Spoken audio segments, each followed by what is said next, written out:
World Blues Festival. And it was pretty much just the Junior Wells Band and the Bo Diddley Band. And there were two stages, and we got to play the big amphitheater stage, but we had an earlier time slot. And Bo had the smaller stage, but he had the best time slot because every night at Pleasure Island was New Year's Eve. So the courtyard would be filled and everybody would be partying and going crazy, and he'd have more people effectively. But Bo, Mr. Diddley, didn't want to do the smaller stage, and he wanted to play the big stage. He didn't care if he had to go on early. So he asked Junior if he would switch with him, and he agreed to switch with him. So we got the later slot on the smaller stage. Well, what happened was our first set got rained out, and we were in our van. We had two Dodge 3500 vans, because we had a 9-piece band and a B3 organ with a Leslie speaker, so we had to ride in two vans. And I rode in the van with all the guys that were older than me and didn't like me. Except Junior. Junior was the only one that liked me in that van, so I was okay. But I remember Junior being annoyed that it was raining and he had to push his set. And my drummer decides he wants to take the piss out of Junior. He wants to tease Junior, so he goes, his name was Vern Taylor, and he goes, "Hey Junior, that song you wrote, What My Mama Told Me To. What your mama wants you to do, Junior? Be a brain surgeon?" And Junior kind of looked at him funny and he said, "Nah. She told me when I put a foot in a man's ass to twist it so it stays in there." That's some deep shit right there. I loved him for that. So in the honor of my old boss, Mr. Junior Wells, we were gonna do this song for you. I should have did what my mama told me to. Stick and Twist. It's gonna be the name of my next album, Stick and Twist. It's hot. 1, 2, like you, number.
I love him. I'm gonna be here right now if it weren't for him.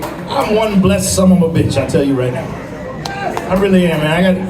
I got just moved. I just found a real nice house in Palm Bay down in Brevard County, and I got us all settled in. The neighbors are really cool, and we just what did we do? We got to do a run of dates with George Thorogood a few months ago, which is pretty cool. Some of you were at them shows. So that was awesome. And we got to hang out with Bill Murray at his golf course up in St. Augustine. I just bought an '07 Mustang that I'm tricking out and stuff.